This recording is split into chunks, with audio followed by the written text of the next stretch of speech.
Наркогруз. В большом порту Санкт-Петербурга таможенники нашли около тонны кокаина. Примерная стоимость груза более 120 миллионов долларов.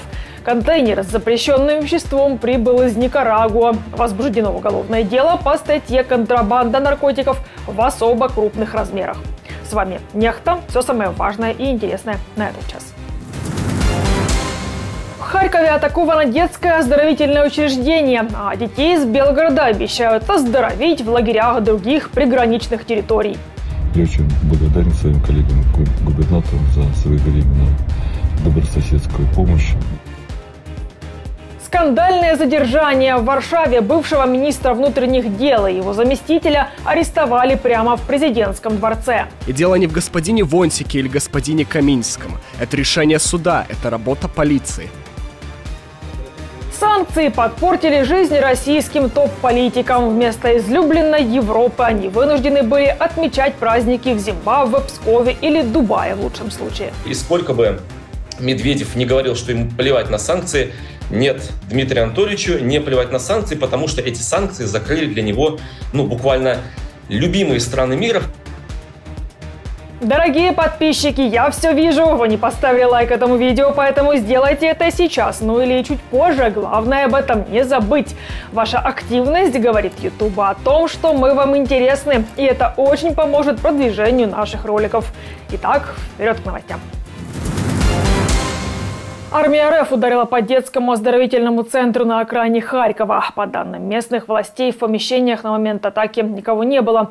Удар нанесли около 23:00 двумя ракетами С-300. Харьков и Харьковская область в последнее время регулярно подвергаются обстрелам. Относительно ночных обстрелов били по детскому оздоровительному лагерю на окраине города 2 прилета. Повреждено несколько построек, но, к счастью, без пострадавших, потому что лагерь пуст. Отмечаю, что это абсолютно гражданский объект, поэтому наш враг в очередной раз подтвердил, что он в чистом виде террорист.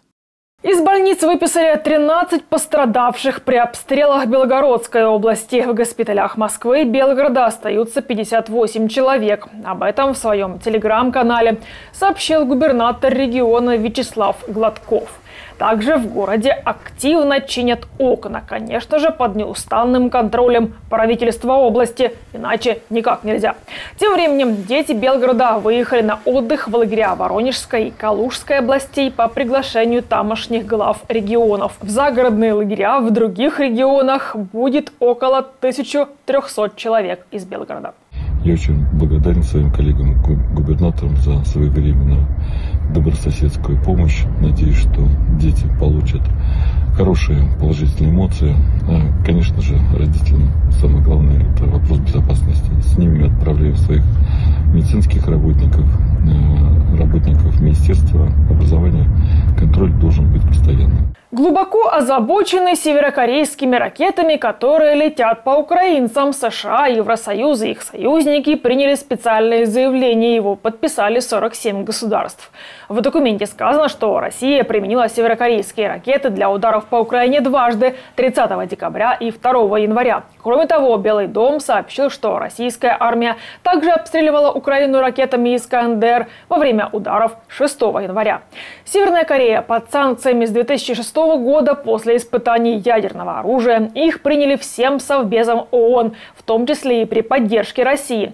Эти ограничения прямо запрещают торговлю оружием с Северной Кореей. Мы глубоко озабочены в связи с последствиями для безопасности такого сотрудничества для Европы, Корейского полуострова, Индо-Тихоокеанского региона и для всего мира. Мы внимательно следим за тем, что именно Россия предоставляет КНДР в обмен на такой экспорт вооружений. Призываем Россию и Северную Корею немедленно прекратить любую деятельность, нарушающую резолюции Совбеза ООН. В Польше 2 депутатов от бывшей правящей партии «Право и справедливость» арестовали прямо в президентском дворце. Задержаны экс-глава МВД Мариуш Каминский и его заместитель Мацей Вонсик. Они задержаны на основании постановления Варшавского суда. В декабре 2023 года их приговорили к 2 годам лишения свободы по делу о превышении полномочий. После задержания Каминского и Вонсика около 300 человек вышли на акцию протеста к зданию президентского дворца. Я chcę panu prezydentowi Я хочу поблагодарить господина президента за его слова солидарности и понимания ситуации. Откровенно говоря, мы столкнулись с очень глубоким кризисом в нашем государстве. В судах царит анархия, в Верховном суде явный мятеж, а судьи, связанные с партией «Гражданская платформа», выносят приговоры по нашим делам. Это неприемлемо. Мариуш Каминский в знак протеста объявил голодовку. В 2015 году Каминский и Вонсик уже были осуждены на 3 года. Однако президент Анджей Дуда сразу после прихода к власти помиловал их. Однако в минувшем году дело направили на новое рассмотрение. В канцелярии президента Польши отметили, что задержание гостей президента оскорбило достоинство польского государства. Во время ареста Дуды в его резиденции не было. Он встречался в Белведерском дворце с лидером белорусской оппозиции Светланой Тихановской. Mówiąc wprost, mamy dzisiaj do czynienia z próbą zbudowania takiej dwuwładzy. Мы имеем дело с попыткой построить двоевластие с вовлечением основных институтов страны. Это очевидный саботаж. Я очень обеспокоен этим. И дело не в господине Вонсике или господине Каминском. Это решение суда, это работа полиции. Здесь нет места политике. Но меня беспокоит, что президент Анджей Дуда участвует в акциях, организованных Ярославом Качинским, лидером партии «Право и справедливость» и их людьми. И эти действия направлены против основы польского государства. Транспортный коллапс в Германии. Профсоюз машинистов начал забастовку. С этой ночи перестало ходить 80% поездов дальнего следования. Практически не ходят региональные поезда и недоступна часть городского транспорта. Забастовка продлится до вечера 12 января. Машинисты требуют сокращения рабочей недели с 38 до 35 часов без урезания зарплаты. Они также хотят повышения заработной платы на 555 евро в месяц и бонуса в виде компенсации инфляции. Немецкая железная дорога Deutsche Bahn пыталась запретить забастовку через суд, но проиграла. А с понедельника в Германии бастуют и фермеры. Они блокируют многие автомобильные дороги, как в городах, так и на подъездах к ним. Они выступают против отмены налоговых льгот и скидок на дизель, которые были запланированы правительством Германии. Der Streik der Lokführergewerkschaft GDL hat massive Auswirkungen auf. Забастовка профсоюза машинистов поездов оказала огромное влияние на железнодорожное сообщение в Германии, как пассажирское, так и грузовое. Нам пришлось снять с путей огромное количество поездов. Согласно чрезвычайному плану, с 2 часов ночи у нас работает около 20% пассажирских поездов. Также работает 20% поездов дальнего следования. Кроме того, значительно сокращены региональные перевозки. Мы считаем эту забастовку совершенно ненужной. Это абсолютное насилие над нашими пассажирами. Вооруженные преступники захватили студию эквадорского телеканала. Во время прямого эфира неизвестные в масках с оружием и взрывчаткой ворвались в офис. В кадр попал момент, как мужчины наставляют автоматы на телеведущих и заставляют их лечь на пол. После этого трансляция прервалась. Позже в полиции заявили о задержании 13 нападавших. Заложники освобождены. Они ранили одного из наших операторов в ногу и сломали руку другому. Они стреляли по нам. Полиция была поднята по тревоге и приехала через несколько минут, окружила телестудию.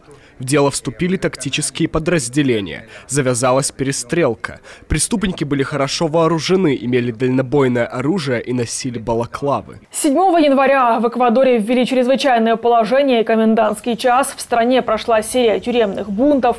Лидер группировки Лос Чонерос сбежал на свободу, а позже сбежал и глава второй по численности банды Лос Лобос. С момента объявления ЧП в Эквадоре были убиты по меньшей мере 10 человек. После освобождения здания телестудии арестованы 13 человек. Они будут переданы компетентным органам. Мы квалифицировали дело как теракт. Мы также изъяли несколько единиц огнестрельного оружия, 2 длинноствольных пистолета, 2 ручных пулемета, гранаты, 2 гранаты, а также взрывчатые вещества и 2 автомобиля, которые использовались преступниками в качестве транспорта. Москву вместо Кипра, а Анталья вместо Фарнбора. Как санкции испортили путинской элите новогодние каникулы и закрыли возможность путешествовать по миру, расследование опубликовало издание «Можем объяснить». Личный самолет Читы Медведевых раньше свободно летал в Европу, которую любит проклинать запасной президент. Теперь из-за санкций Медведевым приходится путешествовать в Баку, Псков и Петропавловск-Камчатский. Этот Новый год борт не вылетал из Москвы. Самолет самого богатого министра РФ Дениса Мантурова раньше тоже был частым гостем европейских городов. Теперь борты летают в Дубай, Краснодар и Сочи. Немного ухудшилась жизнь и у главы Сбербанка Грефа. Если до войны, например, этот самолет летал в Форт Лодердейл, например, да, в Америку, недружественную страну ныне по отношению к России, в Пизу, там, на Сардинию, в Ниццу, в Базель, короче, там десятки городов облетал этот самолет. После введения санкций, после начала войны, там все не очень хорошо, потому что в Зимбабве летает, например, этот самолет, да, или в Сочи, или в Пекин. Ну, в общем, в основном этот самолет перемещается по стране. Так что, когда Медведев там или другие чиновники говорят, что нам по боку эти санкции, нам они не важны, нужно посмеяться, потому что это все фигня полная. Вот неделю назад мы на «Дожде» как раз обсуждали другую ситуацию, связанную с медиа российскими. У главных пропагандистских сайтов, у РИА Новости, у Комсомолки, у Ленты, газеты, у них дико упали просмотры из-за санкций, потому что Google исключил их из рекомендательной системы Discovery, которая работала в браузере Google Chrome. И из-за этого медиа-пропагандистские потеряли гигантское количество читателей. Вот с чиновниками та же самая история. И сколько бы Медведев не говорил, что ему плевать на санкции, нет, Дмитрию Анатольевичу не плевать на санкции, потому что эти санкции закрыли для него, буквально любимые страны мира, в которые раньше он летал постоянно.